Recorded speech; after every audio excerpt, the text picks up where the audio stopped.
Hello, everyone. Welcome to another Game Vault podcast stream. I'm your host, Mark, and we're back with another edition of the News Hour.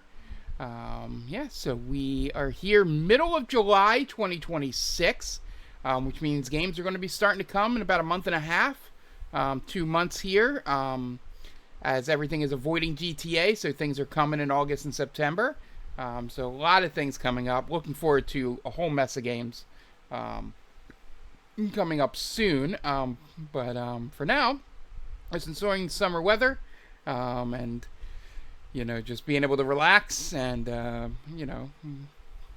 just play through some mindless sports games essentially. So we're going to talk a lot about that at the end of my what I've been playing, because I do have my opening review, which will lead into our first story of the news hour. But yeah, let's start out with what I've streamed. We'll start out with UN Squadron. We streamed that on my birthday on last Monday.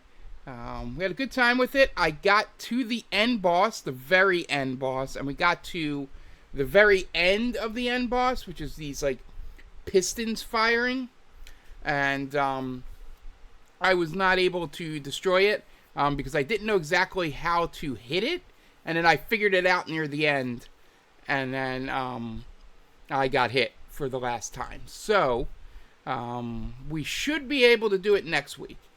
Just because I kind of have it up here a little bit. It'll take me like a couple of runs to kind of remember it.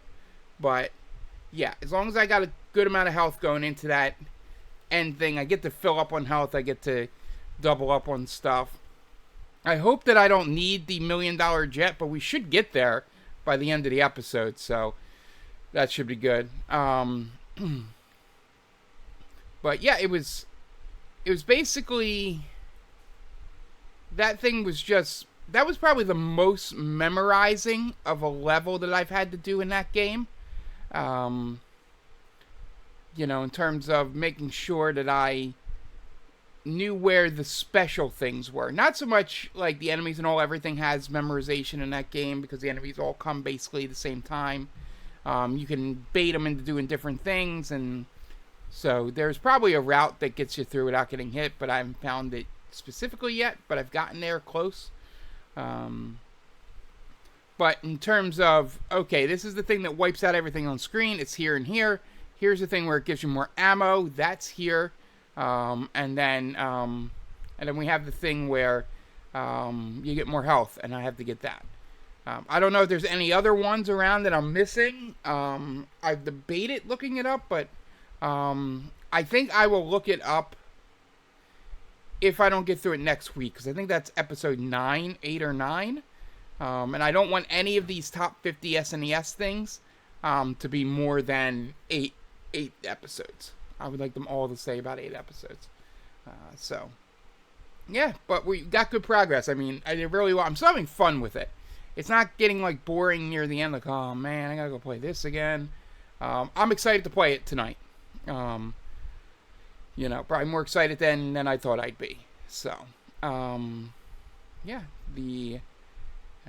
that was fun on Monday. And then Saturday, I apologize again for not doing the Backlog Buster. I will get to it this week. Friday was a little hectic, and then Saturday I went to the All-Star Baseball thing in Philly, the Village. So I barely got back in time for the other game that I streamed this week, which was Trails in the Sky second chapter. And let me say, we are playing it again on Saturday. I did not beat it yesterday. Played for 4 hours, did not beat it. There's a reason. The last boss battle I did, I spent 45 minutes. I'd have to look at the actual timestamp. Plus, the stream was all over the place. You guys missed the last hour and a half because the thing just kept dropping frames, and then it just shut off for the last 30 minutes of the battle. So the first one, about 45 minutes to an hour. And then I lost that battle. Then I had to redo it, and that was another it was closer to 30 minutes, 40 minutes, because I In the first battle, I had forgotten a key thing with this enforcer that made that battle way too long, made it way too hard. She has these shadow creatures. The two big ones, there's one that can only be hit with magic, and there's one that can only be hit with physical. The good news is, most of the time they stay away from each other, so you can kind of split it up. But I forgot about that, and I was just hitting everything on the board with everything, so that I kept healing them back and forth. Because I'm a big dummy. And I, there was no chance of killing them. And then I wasn't focusing on the main boss, and then she kept, basically doing that spell from D&D where you can sort of, make 4 versions of yourself on the board. And then once one of them gets hit, or they hit you, they all disappear. I had forgotten how that works. And it's a great boss fight, when you break down the mechanics of it. I forgot that when she does that, if you hit the wrong shadow, what it does is it swaps the place of the shadow with one of your team members, and then you hit your team member with whatever spell you do. So I was basically hurting myself really bad. So that took about 45 minutes to an hour of me healing, raising, using items, trying to stay in it, and I was nowhere near defeating this. And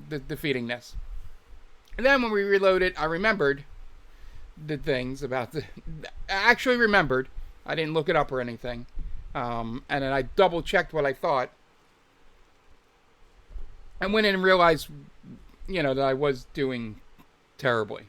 So I figured it out. And then I did a great thing, which I don't know if it had any effect on the fight. In terms of damage. Maybe it did. But there's this one spell that Joshua can cast. That's like Orbital Down, I think it's called. It's sort of, I forget. I always get one effect, but not the other. I got to look at what the second effect is. The one effect drops your ADF, which I think is your magic defense. And so, but what it does is it puts a thing above your head that says like ADF down. Now, yes. So, arch defense. That makes sense. So it has that. And the game is not programmed to, when she does her split, it leaves her with the little marker above her head, but none of the other shadows have it. So I was just casting that just to be able to, when she shadow split, I knew which one to attack on the next turn to get rid of the other shadows, so that we didn't have 4 of her attacking at all times. So that lessened the battle really quickly onto that. And then it was just a matter of grinding them down. Because I had to do separate attacks. So I just focused on one and was just hitting one with arts. And not even paying attention to the weapons one. Unless if somebody got the 200 craft points. And then I would drill the guy that could get hit by weapons with that. Or I would hit the boss with it. But any other time I was just hitting the one that couldn't take magic. Finally got that down, killed the boss before killing the other shadow, and it was just about whittling down the other shadow, so I just kept doing Earth Wall and, healing, and having 2 of them just hit them with basic attacks. And I clocked up everyone, and we were just pounding them, with just basic regular attacks, not anything special. And eventually we got it done. But yeah, that was like 2 of the 4 hours was just this one battle.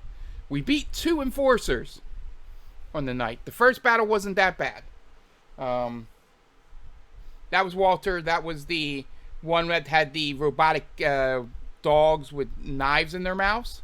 Or cats. Maybe they're big cats. I don't know. But we were able to defeat that pretty easily. But I'm not going to say next week's the last one, because we have 3 more, because Lucille, who's the last one, that we fought mentioned that there's 3 more above us. So I'm assuming, yes, it's probably dogs.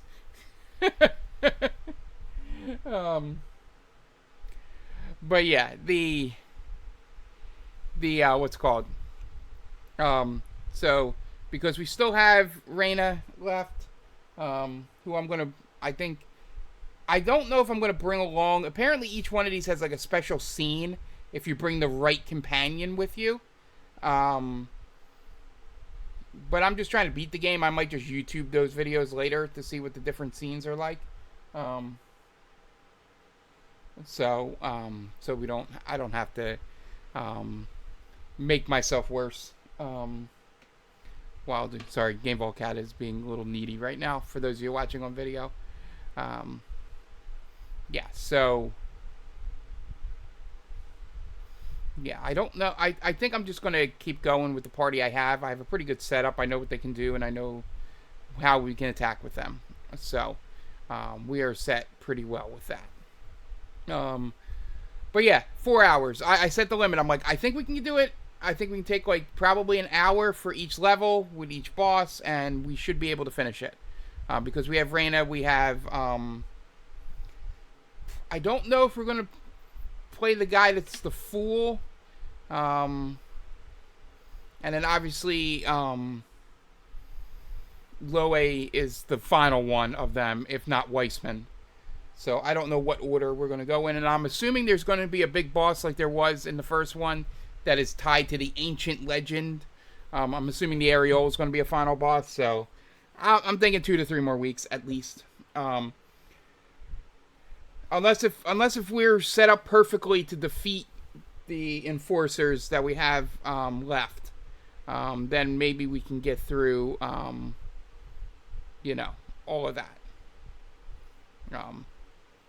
So yeah, it's still fun. I mean, I didn't. It was just I looked at the clock.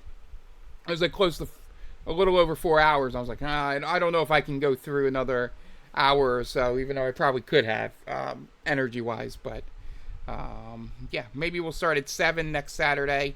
We'll see how it goes. Yeah, maybe not. Yeah. So that was Saturday. That was Trails. But what I've been playing for the full week, since Thursday, and I played a little bit of the trial. We talked about it last week. I got NCAA football, College Football 27, for Steam for PC because I want to do, if there's mods that we can do, or if I can find a way to mod in myself, things. I don't know if I'm any good at modding. Probably not. I'm probably not any good. But, just some of the stuff I've seen already is pretty good. I tried to join a modding Discord, and for some reason, Discord didn't recognize my phone number as attached to my account, but yet it sends me two-factor to my phone. It was weird. So now I think they've denied me from joining that Discord. So I may need you to join that Discord, Tom. But we'll see if any of them come to the Steam Workshop, which is what I'm hoping. Yeah, that's what I'm hoping, is just, editing stuff. But I'll get to that when I get to it. I'm having fun with how the base game is now. I'm nowhere near where those presentation things I wanted to add would matter. And maybe by the time I get to that, the Steam Workshop, which is what I use for American Truck Simulator, will be up and running with stuff that we can pop in. I just want to change the music for some of the games. Like, make it the, like the CBS theme or the Fox theme or, ABC football or something. Just presentation stuff like that. I'm not looking to fundamentally add rosters and add all this. It's just music. I just want to change the music. So, or possibly the score bug or something. But, yeah. So, anyway. What else I read off the bat, and I don't know if Tom's been playing any of it, but the gameplay is really good. This is the best gameplay of the 3. The blocking in the run game makes sense. Like, even when you're a lower level team, yeah, that's what I'm hoping. It's something dumb like that. I know I can do it for the wrestling. The wrestling has just basically MP3 files that you can replace or add, and you can have any song you want in there. So, fingers crossed. I'll get a little bit deeper into it as I get to be a better team. Move up the ranks from. I'm currently, I switch my allegiances when I switch to Steam from Xbox. And I'm head coach of Eastern Michigan. Go Eagles, or go Birds. Basically, because when you get an interception or something, they hold up this green raccoon that's known as the Macoon. Because the Mid-American Conference is the conference they play in, the MAC, so the Macoon. So that's the main reason I picked them. So, playing through that, I left it though in varsity and not all American. So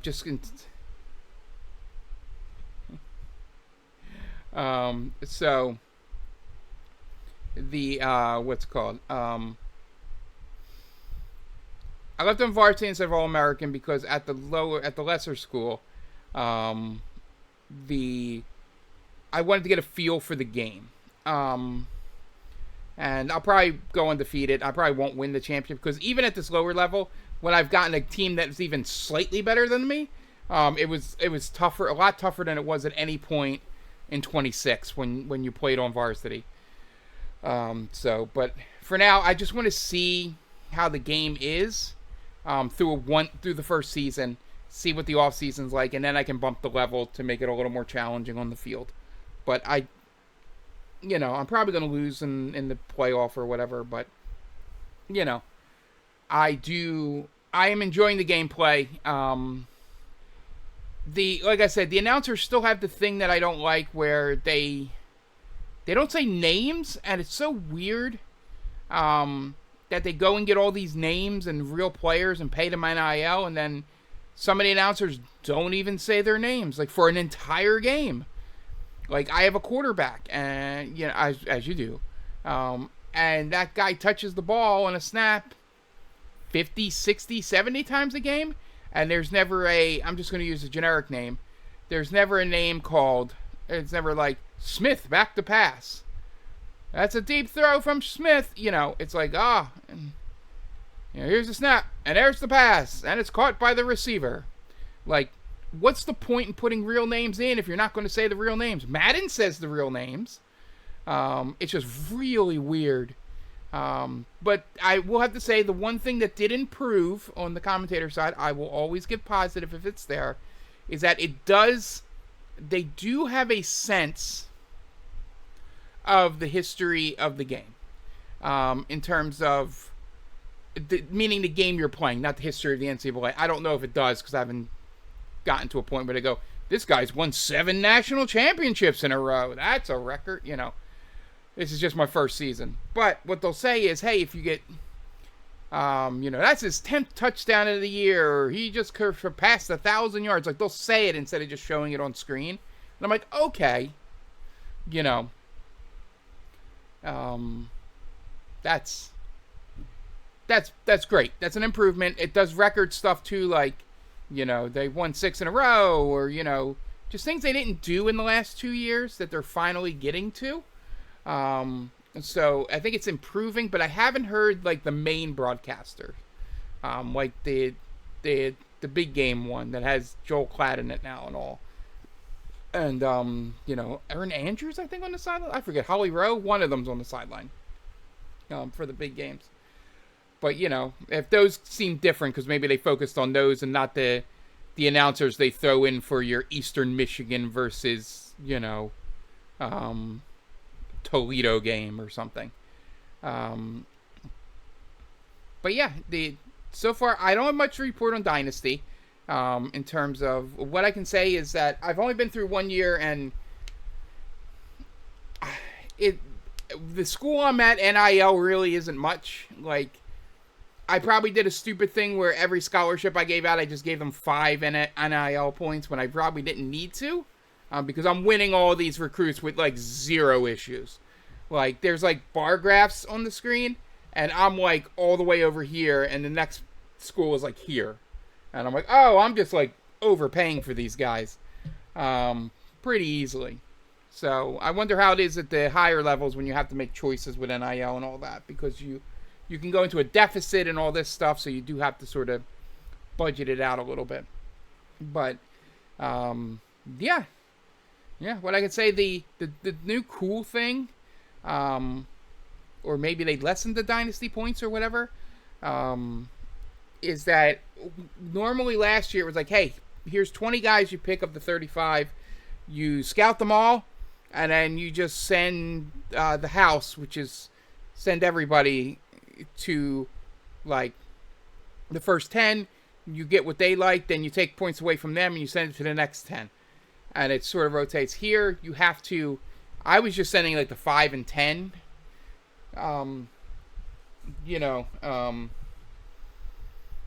instead of going to 10, 25, 50, 30, 40 when that comes up things. And I was just using my visits. And maybe it's a lot more strategical in that, where you're not just sending the full thing right away. You're sort of still moving like a chessboard around with your points. With, all right, this guy I really want. He's a gem. I'm going to put my focus on him. And we're going to go more points in him. But I'm going to still sprinkle points around everybody else, so everybody knows I'm still into them. So I'll have more to report next week. I'm probably going to finish Season 1 tonight. I did have some issues with the PC version, which is why I wasn't able to finish Season 1 today. For some reason it was crashing, which is not unheard of for PC games. I had to reboot my computer, and then it started working again. The one thing that I can't figure out how to fix, and I think I might need to enlist Tom at some point coming up, is I think I need to upgrade to Windows 11. I think that might be the issue with this one thing that I'm having, but I need to update the BIOS and a whole bunch of stuff. I'm pretty sure it's the BIOS. I haven't updated it in a while, so I think that might be what it is. So I'll walk through the steps, to do that, but it won't connect like to the EA servers. Like, I'm on the internet, so EA servers and all that. Oh, by the way, I can't play this game on Linux. It doesn't have a Linux version. Or else I would. Because I'm doing Bazite for the computer out in the living room. I got my... I'll show you right here. I'll get it out of its packaging.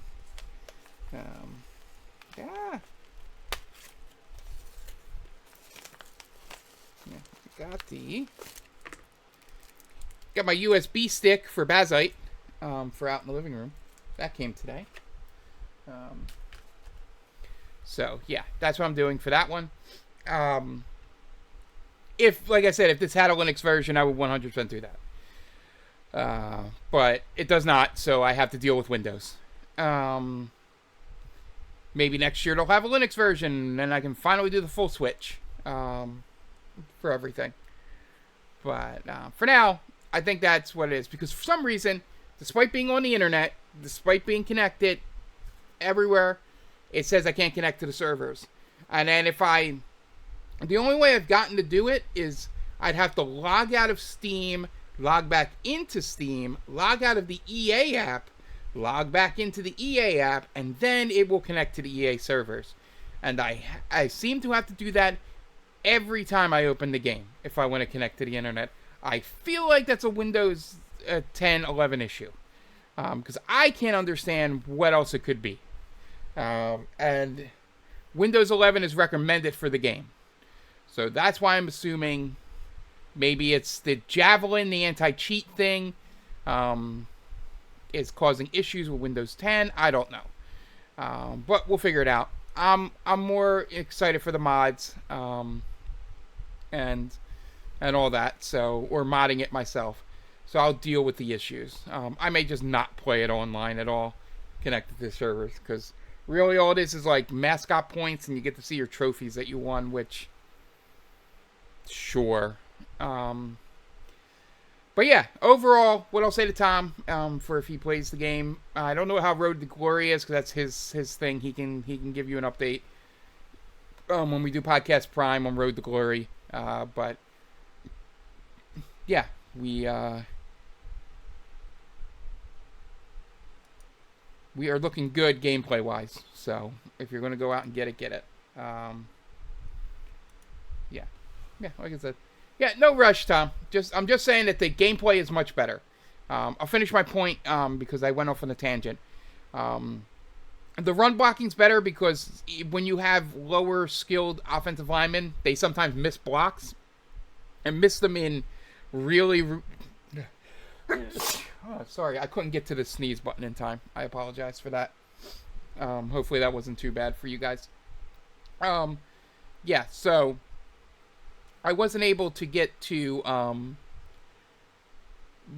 can see what I couldn't get to the hole in time because my running back's not as good, my line isn't as good, and, it matches up perfectly. It's not that the guy just goes, ooh, where is everybody?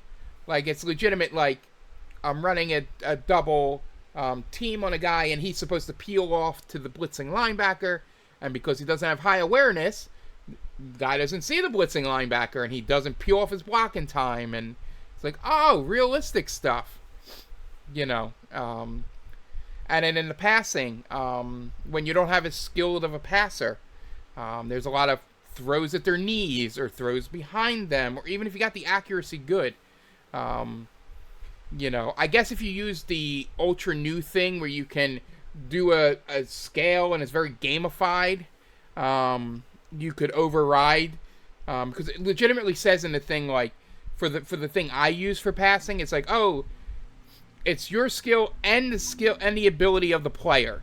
So, if my guy's not good at throwing short, he's going to overthrow a lot of the short routes. If he's not good throwing long, he's going to underthrow them. It feels a lot more realistic when you're throwing the ball. And one last thing before we move on. I got into my first weather game. We had a snow game against Western Michigan. And it has a mega effect on the game. Like, literally, my receiver, when I throw an out route, again, this is sports ball talk. Feel free to zone out if you don't like sports ball. Throw an out route, and I catch the guy, and then I have him turn real quick to go upfield, which, most guys do. They plant a foot in the ground, and then they turn and go. With the snow, sometimes they do it, and sometimes they plant that foot, and that foot would just slip out, and then they would stumble, and the defender would be able to get to him in time. So I haven't seen rain yet to see if there's more fumbles or anything like that, but the footing in the snow game looked very realistic. Frustrating because you're like, I did this, no, but it's not like ultra unrealistic. It's like they don't all of a sudden start feeling like they're ice skating or something. It's just every so often, like, something slips. Your blocker slips a little. The defender slips trying to come around an edge, Just what you would really see. They did a really good job with that. I don't know if it's just all canned. It's probably mostly canned animations, but it did feel dynamic because it got worse as the game went along. So that's fun. All right. And that will lead us into the news. If you're wondering why I didn't mention something about college football, we're leading off with our first story. Let me scroll this up because I had to go to another website because I'm just going to read it. For the video viewers, you're not seeing the headline here, but EA confirms plan to remove paid progression options in College Football 27 following community backlash. This was updated at 6:03 Pacific time yesterday. EA has confirmed plans, on Friday. EA has confirmed plans to remove all paid progression options from Road to Glory and Online Dynasty. In EA Sports College Football 27, after players launched this CFB Pay Not Play campaign and against offline microtransactions. The publisher announced plans to respond to the community feedback with a statement purchased on social media. It's a decision that will see changes go into effect starting tomorrow morning, which was July 11th, just 5 days after College Football 27 launched in early access. EA says an unfortunate side effect of the removal of the paid progression option is in question is that those with existing college point balances will no longer be able to use those points in Road to Glory or Dynasty. The note encourages players with points to apply them before the changes go into effect. Mainly players in the community, including content creator Bordeaux, has already thanked EA for pulling the progression. So essentially, I don't need to scroll in this here, but yeah. So what they did was they and also agree with Metal Militia for those of you watching the video, and fuck EA for killing Need for Speed. But that's not here nor there with this specific story. Because they still, this line, our goal for live service in CFB 28 and beyond. Yeah, they're still going to try and do this next year.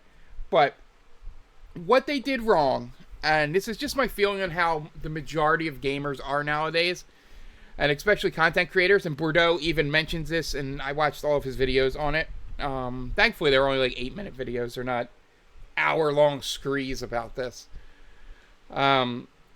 Is that if EA would have mentioned it up front, I think most of the content creators would have been fine with it. I think a lot of them were sold a bag of goods with a lot of the new stuff and was not told about these microtransactions. And I think that's what rubbed a lot of them the wrong way, and I think that's why they united to fight against this. I think if they tell them next year, hey, so we're going to put microtransactions in, you can pay a little bit of money to level up faster, kind of like VC in the 2K sports games, so, real cool with that now, right? Because you guys know ahead of time. That's what's going to be next year. So this is only a win for this year. And also, I come from the belief, I was talking to Tom about this on Thursday before it all got settled. I think the main thing that was upsetting the content creators, well, outside of Bordeaux, who actually seemed really perturbed, and he took down all of his sponsorship stuff from EA and says he's not going to work with them again. We'll see about that. But the other ones were, a lot of their complaints were that they start so many Road to Glories and Dynasties and all that for content, obviously, and I'm not against them getting paid, and that the microtransactions didn't, they didn't get them back, the points that they bought for the money when they started a new Dynasty. They had to rebuy them again, and that's real shitty, and that's real EA of them to do that.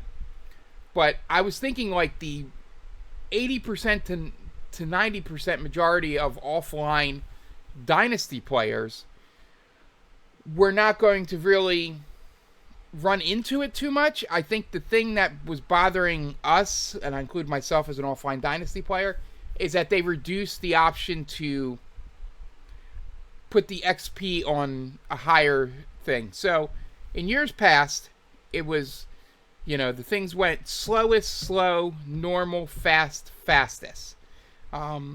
That was how you could start your XP. So if you wanted a real challenge and take you the full 30, 35 years or whatever Dynasty is, which no one ever really hits, to be honest. Even when I was a kid, I never hit that, unless you're simming everything. Which I'll get to that point. That's actually something I agree with EA that they did, that the content creators were upset about. So,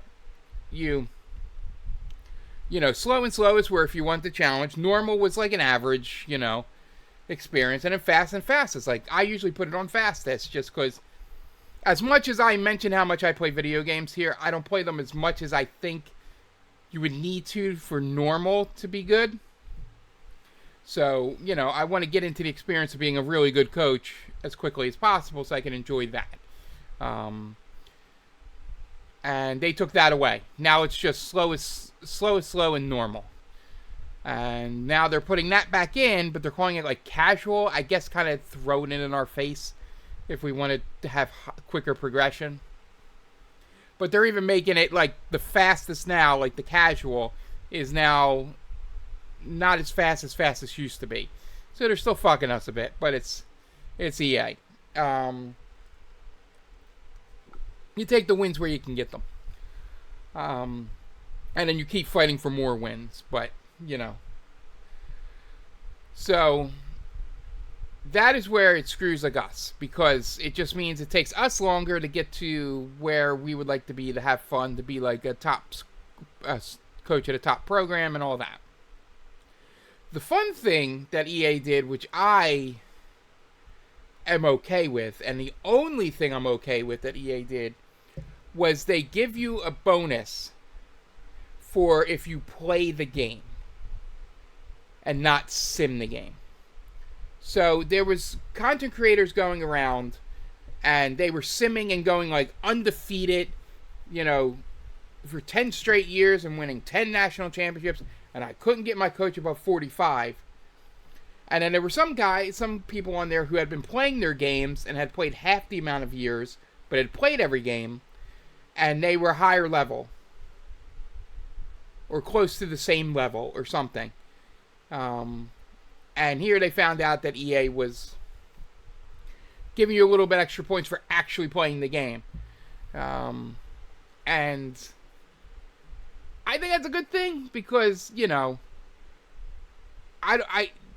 if you're just going to play the offline end of year stuff, you shouldn't get the same rewards as somebody that puts in the work for playing every game and, actually playing the video game. Maybe I'm wrong, but I just feel that if you're going to put in the time to play all 15 games if you win a national championship, or 16, I think, if you... let's see, it'd be 16 at most. Or 17 if you have a conference championship. You should get a little bit more for actually playing. It's like the, I forget, there's an example in another genre where you get points for more points for doing things. Oh, in games in like stealth-based games, where you get more points for stealth kills, or you get more points for, not killing somebody, just knocking them out. Like, it rewards you for playing the harder game, or how the game's intended, or trying to stick with the story, and not just going in guns blazing into a stealth game. Like I said, I could be wrong there, but I feel that's the one good thing they were doing. Everything else has been shit. There's a great video from Benchwarmer Brand, who does a lot of NFL content. He does this, and it had the best example. This was before everything went okay. It was like he was the guy going, "Oh man, this new EA game, this new college football game, I can't wait to come out. It looks like it's going to be great." And then he plays like different characters and puts the text on screen which character is, and then it cuts him being EA, and the EA response is, "Fuck you." And he looks up and goes, "Whoa, man, what do you mean? We're putting microtransactions in it." And then, his first character says, "Fuck you," and EA says, "Fuck you" back. And it's just like perfectly encapsulate. You know what I mean? It's late. How that felt from July 2nd until the 10th. That's what it felt like your conversation with EA was. But yeah, so they backtracked on it. It's a good thing. Microtransactions are shit. I don't know if we'll avoid them forever in this game, because the problem is that they tried to make college football Madden by putting college football Ultimate Team in, and nobody plays Ultimate Team on the college football game, like they do with Madden and FC. So they're trying to find other ways to monetize the game like they do with Ultimate Team for those two games. So they will figure out something.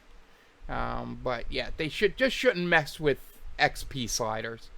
That's the only thing. But anyway, moving on to not great news from the industry. Xbox game. Oh wait, I flipped these. There we go. Sorry. This was the first one. Xbox confirmed plans to cut 5 studios and thousands of jobs. Xbox has announced plans to lay off 3,200 employees and its intention to let go of 5 studios, including Double Fine, Ninja Theory, and Arcane. Microsoft's gaming arm has finally confirmed the cuts are coming as part of its planned business reset on Monday, following weeks of media reports and speculation. In a note to staff, CEO Ashish Sharma confirmed that Xbox intends to sell off or release 5 studios, but announced no plans for closures or game cancellations, as had been feared following earlier online reports. Psychonauts studio Double Fine and South of Midnight developer Compulsion have effectively been released from Xbox Game Studios and allowed to continue operating as independent developers. The companies will also be allowed to keep their IP, Sharma said. So generous, Microsoft. Ninja Theory, Senua, and Undead Labs' State of Decay have been sold. Xbox confirmed. But details on the buyers have not been disclosed because the details have not been completed. Finally, Marvel's Blade and Dishonored studio Arcane will also be divested from Xbox business. Sharma confirmed, but details have not yet been shared due to the requirements of French law. For the remaining Xbox business, 3,200 job cuts will be made through its financial year across departments, with areas such as its platform business seeing more layoffs than others. This figure is estimated to represent as much as 20% of the Xbox workforce. According to Bloomberg, Bethesda is set to undergo a significant overhaul and will pivot to focus on its bigger franchises Fallout, The Elder Scrolls, Doom, Quake, and Wolfenstein. So essentially the rest of this is just bullshit from Asa Sharma. So essentially, Xbox is... The deep cynic in me wants to say, and I've seen this across at least the games industry, and you've probably seen it in other industries, is it feels like they're thinning Xbox for Microsoft to sell it. Or something like that. Because, yes, they took on a lot of stuff and a lot of bloat, but it was still making money for the most part, but not as much money as they thought they should be making with all these studios. So I think Microsoft is probably trying, the new business reset, and what Sharma's trying to do is just thin it so it can be sold or broken off or spun off or whatever, and then Microsoft doesn't have to worry about it anymore. And they can, depend on AI and Copilot and, lose money that way, the right way, according to Microsoft. But, yeah, this is very dark in the industry, because some of these studios, like, you could cut off an Activision or a Bethesda, and they probably could survive independently. Just on name recognition alone, they could probably survive because they were surviving before Microsoft. You just worry for the Double Fines and the Compulsions, and to an extent Ninja Theory. Well, they didn't have to go independent, but Compulsion and Double Fine, they went with Microsoft because they were having funding issues to begin with. So it will be interesting and hopeful that they do find their footing on there. But, hopefully they get scooped up by somebody. Hopefully not embraced. But maybe somebody picks them up. Because those are the studios that Microsoft and Xbox should have been keeping. Your smaller studios that can pump out games and get you revenue and help Game Pass and all that. But no, because they spent so much money on the bigger ones, they have to keep those involved, restructure them, and try and make them work. Despite the fact that some of them have only put out one game in a generation.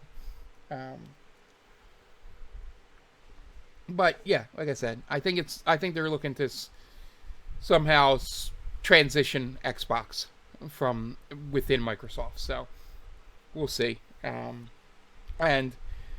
from Microsoft's business side, they would have reason to think this because Xbox Game Pass has reportedly lost millions of users since 2024. Xbox Game Pass has reportedly declined 4 million users since Microsoft last shared subscriber numbers. That's according to both Bloomberg and the Wall Street Journal, which claim that Game Pass has around 30 million subscribers, down from 34 million that Microsoft recently reported in 2024.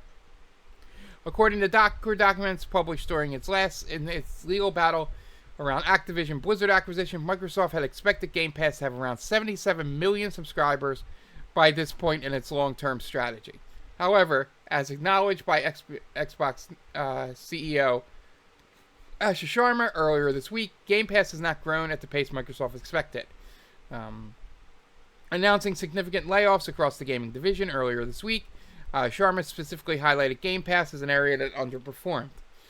To grow, we bet on Game Pass, multi-platform, and a broader portfolio of content. While those businesses have created meaningful value, they did not grow at the pace we expected.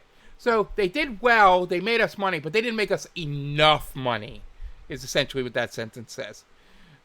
As that has happened, our core business weakened because you have to think of the shareholders in this case. Not the employees, not the gamers. You have to think of the shareholders where they didn't make enough money this year. So they can't buy their fifth yacht. So, we have to lay off these people. As that happened, our core business weakened, and we added more teams, more investment, more time, hoping for a better outcome. Yeah. So, essentially, they expected unreasonable growth. If we're going from, they thought in a few years it would go from 34 million to 77 million. I wonder if those numbers, because they thought they could break Call of Duty exclusive to Game Pass, and thought they could get all the Call of Duty people to come sign up for Game Pass and Xboxes, and that they wouldn't get this fight from PlayStation and all. That could be why they thought it was going to jump. And then when that didn't happen, people were like, I'm going to stick with my PlayStation. So, essentially, this is, they went from that press conference at Summer's Games Fest being like, all right, let's see what they do. This looks good. Some of this stuff looks good. A lot of rehashing of old stuff, but a lot of, okay, I see. And then from there, it's been all shit. And even in a way I couldn't fathom. And even, the BDS stuff, which is more of a Microsoft boycott, which Xbox is a part of, because of the, the AI being part of Azure, or I think it was Azure. But yeah.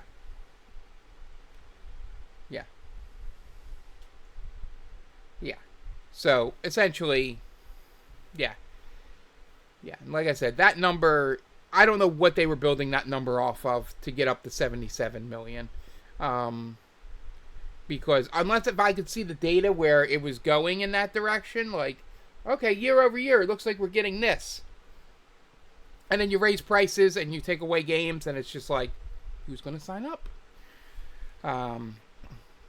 Essentially, but yeah, this is just shitty stuff in a shitty industry right now. Since we're talking about Bethesda, Microsoft, and all that, that means id Software is involved. id Software plays down impact of layoffs, insists it still has enough staff to make games and tech. id Software has, that's basically what I read. In its first public response since Newsbreak that around 100 workers have lost their jobs, the Doom and Quake developer claimed that its remaining team is about the size as when it shipped Doom 2016. Thank you for all the support this week, it wrote. While our studio was impacted, those changes were spread across teams. We still have the crew we need to build games and tech we're known for. The team today is about the same size we were making Doom 2016. We have always had a flat studio where everyone is a maker, and we will remain true to that philosophy moving forward. The statement continues, we are focused on supporting each other and the team members impacted. We were going to keep building the great games and tech that have defined us for 35 years, and we look forward to seeing you at QuakeCon this August. According to The Verge reporter Tom Warren, id is now in the early stages of developing a new game which fits with the Xbox's mandate of focusing on its biggest franchises. So I'm assuming it's going to be a Wolfenstein or Doom game. But yeah, so the thing with id here is the thing you're worried about. Hopefully they have their own engine that they use. You hope that they don't force them to transition to Unreal or anything like that. But it sounds like they're going to still have it. Yeah. And as John Carmack, the co-founder, was saddened, as he said, by the news, but he was struggling to feel anger because he didn't know the exact circumstances, which is true. That's a reasonable way to feel about your company. But a lot of this statement felt like us going, nothing to see here. We're good. Don't worry about us. Which all the other news this week has made me worried about. So hopefully id announces a Wolfenstein game or something. That's welcome, Goat. Glad you see you got some good money. For the other listeners, Goat has just joined us live on the chat, which you can be here for if you come to twitch.tv/GameVaultPod, Sundays at 9. And join us live. You can be in the chat. So yeah, hopefully id, still does its thing and is good. And sticking with the final story on all of this, Obsidian cancels Avowed 2 to focus on new Fallout. Kind of exciting. Obsidian has canceled plans for an Avowed sequel to begin work on a new Fallout game. That's according to Bloomberg, which claims the studio design director Josh Sawyer, will helm the new project after shifting over from another planned RPG, which is said to have been similarly structured and thematically to Fallout. According to the reports, progress on Avowed 2 was going well, and it was on track to be announced within the next year. However, it did not fit with Xbox CEO Asher Sharma's new strategy. The shift comes as part of a major reset of Obsidian's parent company Xbox, which plans to lay off thousands of workers and refocus on its biggest franchises. Around a quarter of Obsidian's workforce is said to have lost their jobs this week as part of the cuts. According to a WARN notice in California, seen by GameFile, Obsidian is losing 52 workers, including 43 based in its California offices and 9 in-state remote workers. So hopefully, they make a good Fallout game, and Bethesda's had its chance to make a Fallout game while the Fallout TV show has been popular, and now it's losing popularity, and now we're going to get a Fallout game. Basically, another lost opportunity. I feel like it's a Microsoft thing, that they didn't see this coming with the TV show and forced Bethesda to make that game. Instead of keep pushing 76. Or maybe it was vice versa. Maybe Bethesda did want to make a Fallout, but they kept pushing 76 for live service dollars. Who knows? But I think that's the biggest mistake they made over at Bethesda, was not bringing a whole new Fallout game and rather pushing Fallout 76. So, yes, I blame that one. Yeah, that's on Todd Howard as well for not, either way it came, for not recognizing that. But, yeah. Yeah, so hopefully Obsidian's game is good and we get something for Fallout Season 3. And maybe raise the popularity of both at this time. So, just because of all the sad news we've had, we're going to do some good news to end this fun one up front.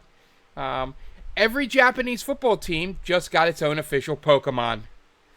The Pokemon Company has announced that every team in Japan's professional football league has been assigned an official Pokemon. The J-League, which includes 60 teams across 3 tiers, has all been assigned a specific Pokemon to celebrate the franchise's 30th anniversary. Fans who attend home matches for the clubs from the start of the Japanese season until September will be able to receive a bag that features the club's partner Pokemon and the club badge. 1 million of these bags will be given away across Japan's 60 clubs.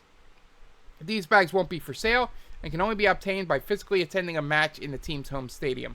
You can see all 60 Pokemon below, and these things will definitely be on sale on the secondary market. So yeah, you can go to the story on Video Games Chronicle if you want to see all these Pokemon. I am not well versed enough in Pokemon to know all these Pokemon that are on here. I'm slowly scrolling for those of you that do. But yeah, it's a fun idea, to increase the popularity of the J-League. And Pokemon's a fun thing because, sports teams have mascots, so why not? I'm rooting for whichever team Charmander is a part of. So yeah. So a fun thing there. And finally, our last two stories are just things that are coming for you if you have online services. From Nintendo. First, for their online service, Wario Land and 3 more Game Boy classics hit Nintendo Switch Online today, which means I can play them. Nintendo has added several new Game Boy games to Nintendo Switch, including Wario Land, Super Mario Land 3. Available today on NSO for Game Boy. From today is the Mario title, alongside the 1992 Dungeon Crawler, The Sword of Hope 2, and the top-down action game for Fortified Zone.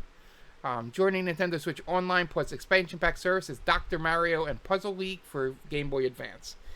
In Japan, 2 Game Boy Advance games, also Dr. Mario and Panel de Pon, and Tomato Adventure. The Game Boy NSO updates are the first for the system in several months. In March, Nintendo added Mario vs. Donkey Kong for GBA to mark Mario Day. In February, Balloon Kid and Yoshi were added to Game Boy NSO library. Yeah, so if you have NSO like me, I have the basic one just so I could get cloud services. You can get Wario Land 3 and the other 2 games I mentioned. And then if you have the bigger one, you can get the Dr. Mario. But this is a win for us, those of us with the lower package. And finally, this is a pretty cool thing that I saw today.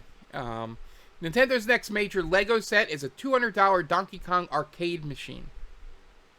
LEGO is planning to announce a $200 Nintendo set that recreates the 1981 Donkey Kong arcade machine.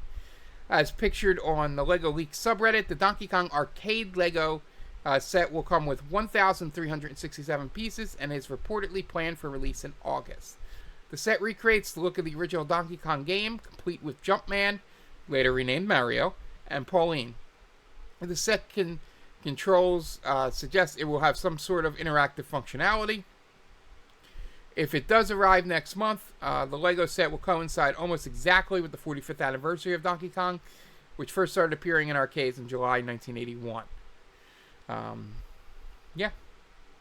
So, and pull up that photo for you guys watching the live feed here. Yeah, I wish I could scroll, but yeah. So that is what you're seeing. So pretty cool. Oh, I want to close this out. So all these sets have been pretty good that they have put out. But this seems, I'm wondering what the functionality is. That would be a pretty cool thing to see with this. So. All right, I think that'll do it. I need to go blow my nose or something here. So, thank you all for joining me. It has been fun as always. We'll be back tonight with hopefully the end of UN Squadron. This isn't a trail situation. This is literally a skill issue. I just need to beat the level. And I almost beat the level last week, so we should get through it this week. Usually it takes me an episode or 2 once for hard levels, just so I can memorize the stuff and get through it. So, we should be good next week to beat that, hopefully, and then move on to Killer Instinct, which is game number 49, which we'll only do 1 week of, because I'm not good enough at fighting games for you guys to watch me struggle for weeks on end, because I want to get into more robust games. And get through the list before I die, as well. Yeah, so that'll be tonight. And then on Thursday, we'll be back with Final Fantasy. Or Wednesday or Thursday, we'll be back with Final Fantasy. I gotta check my Thursday, Tom. We might need to move to Wednesday or Friday. That'll be up to you. We'll be back with Final Fantasy X. And then on Saturday, we'll be here with Trails. Some point this week, I may do Hatful Boyfriend. I know I promised it for Friday. Friday got a little confusing. And then yesterday, I was out all day, so I couldn't do a double stream. But we will get it in this week because I have to get it in this week. So, yeah, be on the lookout for that. And then we'll be back with the news hour after that. So, thank you all for listening. Yeah, be sure. I didn't mention it this time, but the best way to discuss video games with us is to go to patreon.com/TCTAMpod. That's TCTAM pod. And then for $1, you can join the Discord there, and we talk video games, music, movies, books, anything you want. Wrestling, it's all in there. But I will put a poll up this week to just start this discussion there. Last week I was going to do one about physical media, but I think it would have been useless because I think we all love physical media for everybody that's on that Discord. We talk about Criterion Collection pickups and stuff like that, so that question would have been useless. I think this week's question might be a little better. So, yeah, so be able to look out there. Once again, it's patreon.com/TCTAMpod. And, yeah, for $1, you can join and chat with us for $1 a month. So, yeah, all the fun is over there. So, be sure to look out for that. And be sure to check out the YouTube. There's going to be, at some point, there's just going to be an explosion of videos from me because I had to clear out a hard drive. So, I got to put them all up on YouTube just before I don't want to. I want to try and make sure this 8 terabyte hard drive doesn't get too overwhelmed because I've overwhelmed the 2 and the 4 that I have. So I want to make sure that we stay relatively low on the usage for the 8 terabyte. So I need to start kicking some of these videos out. So be on the lookout for that. But yeah, we'll see you tonight. And until then, have a good one. Have a good night. And we'll see you next time. Bye.